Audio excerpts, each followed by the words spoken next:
Hello guys, welcome back to Jaya Paati's kitchen. இன்றைக்கி நாங்கள் என்ன வீடியோட வந்திருக்கோன்னா, உங்கள் எல்லாருக்குமே தெரியும், வருகிற மே 1 வந்துட்டு சித்ரா பௌர்ணமி. சித்ரா பௌர்ணமி ரொம்ப சிறப்பான ஒரு நாள். அன்றைக்கி மிக்சட் ரைஸ் பண்ணி நில வெளிச்சத்தில் சாப்பிடுவாங்க. அதுக்காக நாங்கள் இந்த வாட்டி என்ன ரெசிபியோட வந்திருக்கோன்னா, மாங்காய் அப்புறம் தேங்காய் போட்டு ஒரு சாதம். அதுக்கு தேவையான பொருட்கள் என்னென்னா, நாங்கள் இங்கே ஒரு மாங்காவை இந்த மாதிரி துருவி எடுத்து வச்சுருக்கோம். ஒரு மாங்காய்க்கு அரை மூடி தேங்காவை இந்த மாதிரி துருவி எடுத்து வச்சுருக்கோம்.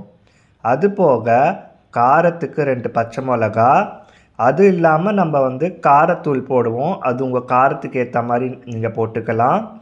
அப்புறம் தாளிக்கிறதுக்காக கடுகு, உளுத்தம் பருப்பு, கடலைப்பருப்பு, பெருங்காயம், அப்புறம் 2 கருவேப்பிலை. இப்போது இந்த ரெசிபிக்குள்ளே போகலாம்.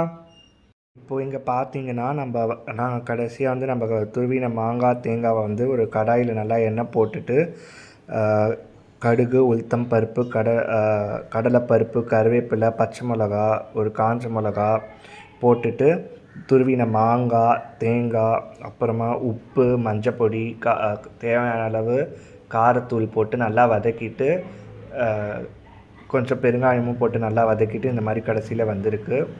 அது போக நாங்கள் கடைசியாக கொஞ்சம் சாதத்தை ஆற வச்சுட்டு சாதமும் இந்த இதுவும் ஆறுனதுக்கப்புறமா இந்த மாதிரி ஒரு இதில் போட்டு வச்சுருக்கோம். கடைசியாக இது எப்படி எடுத்து சொல்லிட்டு பார்க்கலாம். இப்போ இங்கே பார்த்தீங்கன்னா கடைசியில் நமக்கு மாங்காய் தேங்காய் சாதம் இப்படி தான் வந்திருக்கு. இது பார்க்குறதுக்கும் நல்லாயிருக்கு, டேஸ்ட்டும் ரொம்ப ஃபஸ்ட் கிளாஸாக இருக்குது. நீங்களும் இதை மறக்காமல் சித்ரா பௌர்ணமி அன்றைக்கி ட்ரை பண்ணி பார்த்துட்டு எப்படி இருந்தது கமெண்ட்டில் சொல்லுங்கள்.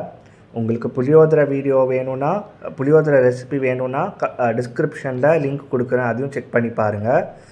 சித்ரா பௌர்ணமி அன்றைக்கி இந்த மாதிரி கலந்த சாதம் பண்ணிவிட்டு கூடவே ஏதாவது ஸ்வீட் பண்ணிவிட்டு நில வெளிச்சத்தில் உட்காந்து எல்லோரும் சாப்பிட்டு என்ஜாய் பண்ணுங்கள். எல்லாருக்கும் ஹாப்பி சித்ரா பௌர்ணமி. இந்த வீடியோ உங்களுக்கு பிடிச்சிருந்ததுன்னா மறக்காமல் லைக் பண்ணுங்கள், ஷேர் பண்ணுங்கள், எங்களோட சேனலுக்கு சப்ஸ்கிரைப் பண்ணுங்கள்.